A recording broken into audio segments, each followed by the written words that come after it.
Good morning, students. Today we are going to start our new topic, controlling and extinguishing fire of chapter combustion and flame.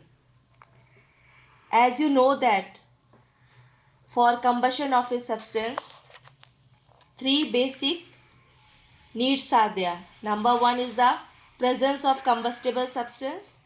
Second is presence of oxygen. And third is attainment of ignition temperature. Ignition temperature is that minimum temperature in which a substance catches fire. If any one of these condition will be absent, the substance will not catch fire. Therefore, in order to extinguish fire, we have to remove either combustible substance or cut down the supply of oxygen or lowering the temperature of the burning substance below its ignition temperature. Below its ignition temperature, जैसे कि आपको पता है सूखी लकड़ी जलती है, लेकिन अगर हम उसे पानी से गीला कर देते हैं तो लकड़ी नहीं जल पाती, क्योंकि वो मिनिमम टेम्परेचर जिसमें ये लकड़ी में आग लगती है, जिसे हम इग्निशन टेम्परेचर कहते हैं, वो बहुत नीचे चला जाता है. Okay. So, some methods used to extinguish the fire are number one is by pouring water, पानी डालने से. So, this is very common method to extinguish fire. You might have seen the villagers when they want to extinguish fire of their chulha, they used to pour water on log of wood, है ना. वो चूल्हे में अगर जलती हुई लकड़ी को बुझाना चाहते हैं तो पानी डालते हैं गांव में. इसी तरह से why because water brings the temperature of burning substance below its ignition temperature and extinguish the fire. But water should never be use to extinguish fire caused by burning oil और इलेक्ट्रिकल फायर्स. ठीक है. सो इसमें है, अगर कोई oil जल रहा है तब हम पानी का इस्तेमाल नहीं कर सकते उसे बुझाने के लिए, और ना ही इलेक्ट्रिकल फायर्स में कर सकते हैं. क्यों? Because oil either the petrol और diesel are lighter than water, है ना. लाइटर है मतलब डेंसिटी पेट्रोल और डीजल की पानी से कम है, इसलिए वो पानी के ऊपर फ्लोट करता है. ठीक है, यानी पानी के ऊपर रहता है. पानी के ऊपर रहता है यानी कि वो ऑक्सीजन की कांटेक्ट में है और उसमें आसानी से आग लग जाएगी. Understood. Now what about the electrical fires? As you know that water is a good conductor of electricity. So if water is poured on electrical fire, so it may result in the person receiving an electric shock, है ना. तो जो person से बुझाना चाह रहा है electrical fire को, उसको इलेक्ट्रिक शॉक लग सकता है, क्योंकि water is a good conductor of electricity. Second is by throwing sand. So when sand is thrown over fire, so sand cut down the contact of fire with that of oxygen and help to extinguish fire. ठीक है. सो जो sand है वो oxygen को fire के contact में नहीं आने देता है, इस तरह से आग बुझ जाती है. Third is by using A fire extinguisher. So fire extinguisher is a device, you see it is just like a in the shape of A bottle. इसमें 2 कंपार्टमेंट्स होते हैं. ठीक है. एक में सोडियम बाई कार्बोनेट रहता है और दूसरे में सल्फ्यूरिक एसिड रहता है. ठीक है. जब इसका यूज़ किया जाता है तो दोनों ही कंपार्टमेंट के substance sodium bicarbonate and sulphuric acid दोनों रिएक्शन करके सोडियम सल्फेट वाटर और कार्बन डाइऑक्साइड बनाते हैं. Understood. So what are the chemicals used? This very important question.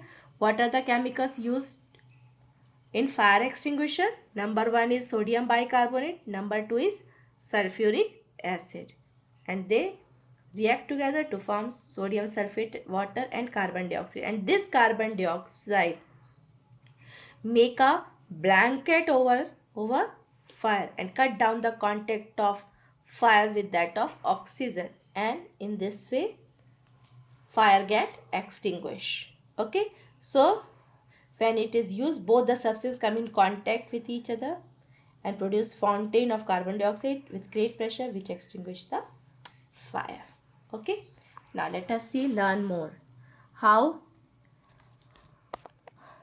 a fire can be extinguished. If a person clothes catch fire, wrap a rug means cloth, kapda, or blanket around the flame. Immediately it cuts off the supply of oxygen and the fire is extinguished. We are going to see fuse. Fuse are the substance which produces energy on burning, है ना. कोई भी substance जो energy देता है जलने के बाद उसे हम फ्यूल कहते हैं, चाहे वो लकड़ी हो, चाहे वो एलपीजी हो, सीएनजी हो, पेट्रोल हो, डीजल हो. So on the basis of the physical state they are classified into solid fuels, liquid fuels and gaseous fuels. So if a fuse exist in the solid state at room temperature में अगर वो solid state में है तो हम उसे solid fuels कहते हैं. When they burn they leave ash और रेसिड्यू. जब भी कोयला जलता है तो राख बन जाती है. एग्जाम्पल है कोल, कोक, वुड, चारकोल, काउडंग है ना, जिसे हम कंडा कहते हैं, काउडंग केक. ना लिक्विड फ्यूल्स में क्या होता है, the fuels that exist in the liquid state at room temperature, and the very important thing is they do not leave any residue. इसमें कुछ भी राख जैसा सब्सटेंस नहीं बचता है, यानी पूरा कंप्लीट कंबशन होता है. Example is kerosene, petrol and diesel. Gaseous fuel, the fuels that exist in the gaseous state at room temperature, उसे हम गैशियस फ्यूल्स कहते हैं, जैसे बायोगैस है, LPG, CNG, natural gas. These are the examples of gaseous fuel. Efficiency of fuel, efficiency means काबिलियत, कितना कौन सा फ्यूल्स कितनी ज़्यादा एनर्जी रिलीज करता है. ठीक है, so different fuels produces different amount of heat on combustion. So the efficiency of fuel depends on the amount of heat produced by it. Okay, so कितना heat produce कर रहा है इस बात पे किसी भी fuel की efficiency depend करती है, and it is judged on the basis of calorific value. So what is calorific value? It is the calorific value of a fuel is the amount of heat produced by complete combustion of 1 kg of fuel. यानी 1 kilogram substance जब जलता है तो कितनी amount of heat energy produce करता है, उसी को कैलोरीफिक वैल्यू कहते हैं. It is measured in a unit called kilo joule पर किलोग्राम, दैट इज़ केजी पर किलो, जो के जे पर KG. Okay, so a fuel which has high calorific value produces more heat when burned and is considered to be better than the fuel which has a low calorific value. So you can see here hydrogen is having 1,50,000 kilojoule per kg. This is its value. Okay, so and you can see a series means when we are moving down, so its calorific value is increasing. So best energy is produced by hydrogen and the least burned by cow dung cake. So characteristics of if ideal fuel, है ना, ideal fuel जिससे हमें ईंधन energy मिलती है वो कैसा होना चाहिए. Number 1, so many examples are given: cow dung, kerosene, petrol, LPG, hydrogen. Okay, if you want to boil milk, so which fuel you are going to use it, and which is the best fuel to be used? So obviously you are going to boil milk in LPG cylinder, isn't it? Because it is best one when you compare all this thing.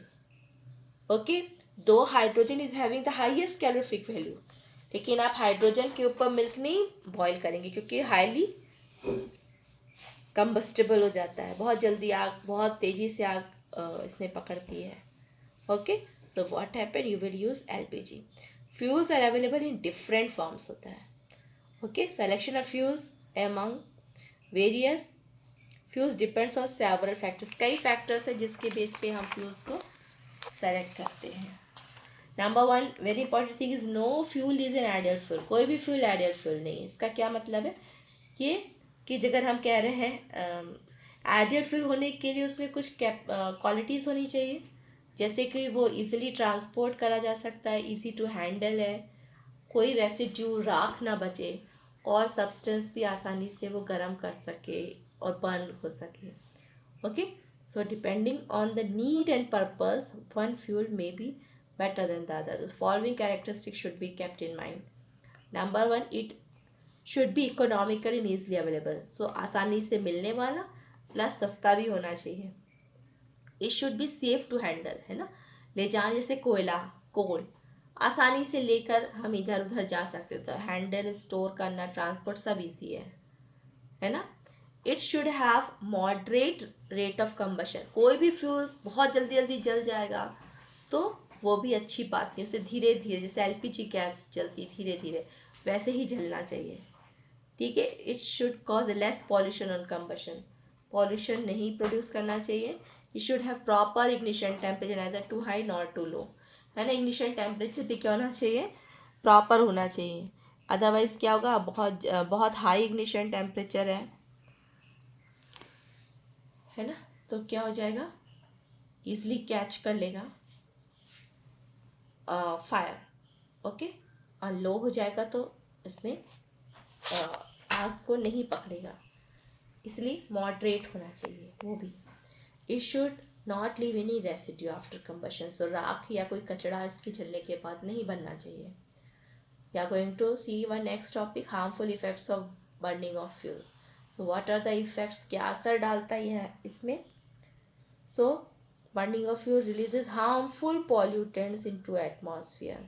किस तरह के pollutants निकालता है, carbon monoxide, carbon dioxide, sulphur dioxide, nitrogen oxide, unburned carbon particles, soot, ash, smoke. ये सारे pollutants कोई भी fuel के जलने के बाद उसमें से बनते हैं.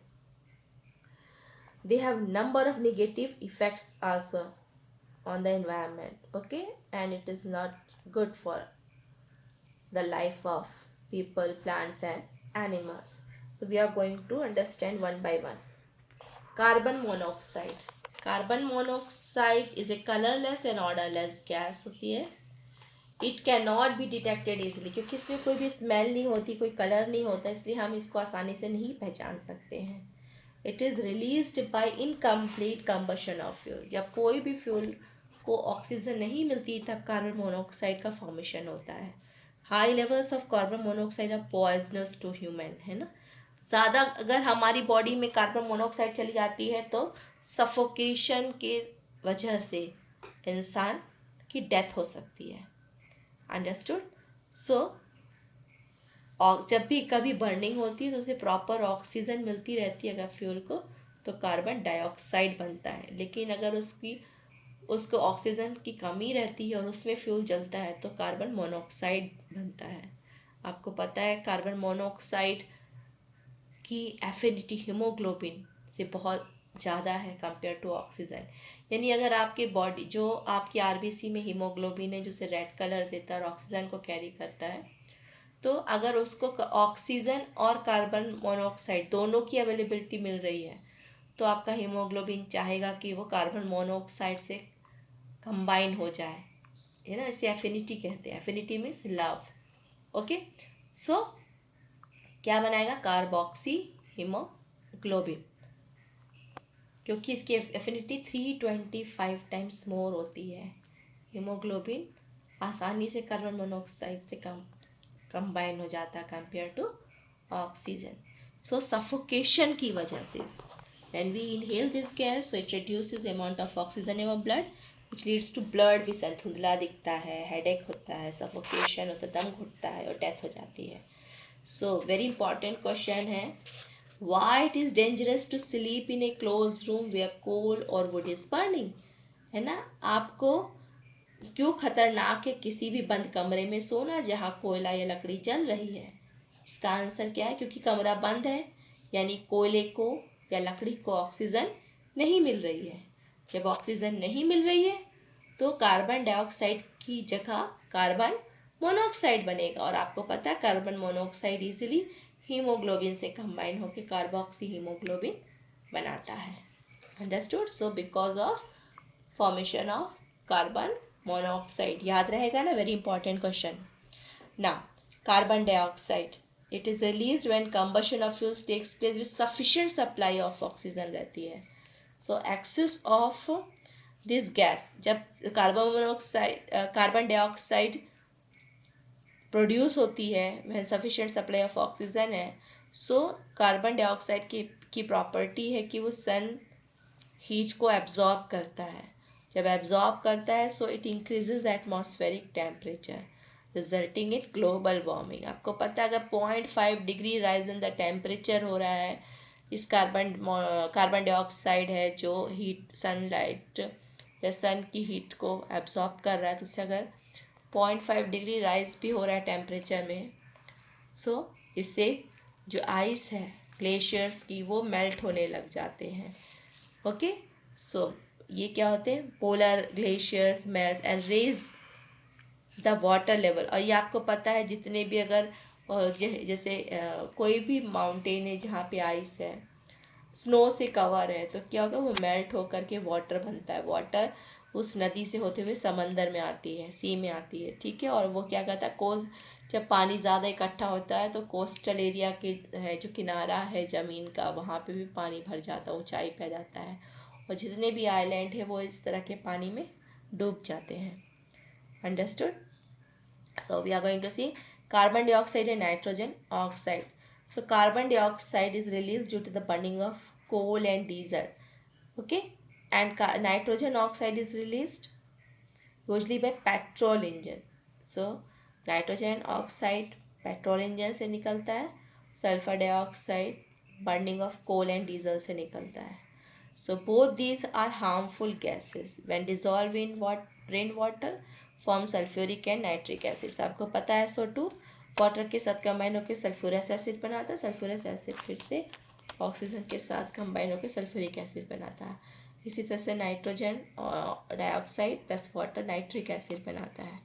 ठीक है, तो जो पॉल्यूटेंट्स हैं, जो गैस है, ख़तरनाक गैस SO2 NO2, ये एयर में एटमॉस्फेयर में सस्पेंड रहती है.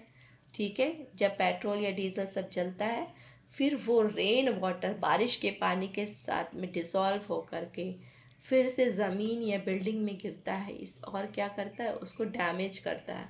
उसको हम एसिड रेन कहते हैं. Understood.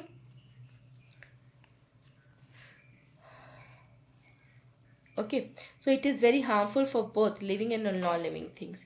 Acid rain destroys plants, marine life, soil fertility, building, monuments, and can cause even skin disorder. Okay, next one is the suspended particulate matter, SPM. So burning of fossil fuel releases ash, smoke, unburned carbon particles in the atmosphere. है ना, वो carbon particles जो जले नहीं हैं उसे unburn carbon particles कहते हैं. तो राख है, स्मोक है, ये सब मिल करके क्या बनाते हैं, these are the tiny particles, इसको हम सस्पेंडेड पार्टिकुलर मैटर कहते हैं. तो when we breathe particulate matter enters our body and leads to asthma, irritation in eyes, coughing and suffocation होता है.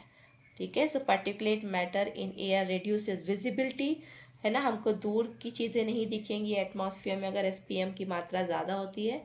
And blackens the outer surface of building, है ना, आप भी देखेंगे कि राख धुआं जैसा बिल्डिंग के बाहर इकट्ठा होने लग जाता है ना. तो इस तरह से ये SPM हार्मफुल है. और आपको पता है SO2 की वजह से ही जो ताजमहल की ब्यूटी है वो ख़राब हो रही है. उसके पास है मथुरा ऑयल रिफाइनरी, वहाँ से SO2 आता है और इस रेन वाटर से कंबाइन हो करके सल्फ्यूरिक एसिड बना करके मार्बल को, जो संगमरमर को ख़राब करता, पीला बनाता है, इस तरह को हम मार्बल कैंसर भी कहते हैं. तो these are the pollutants which I have studied. So thanks. In this way we have completed our chapter.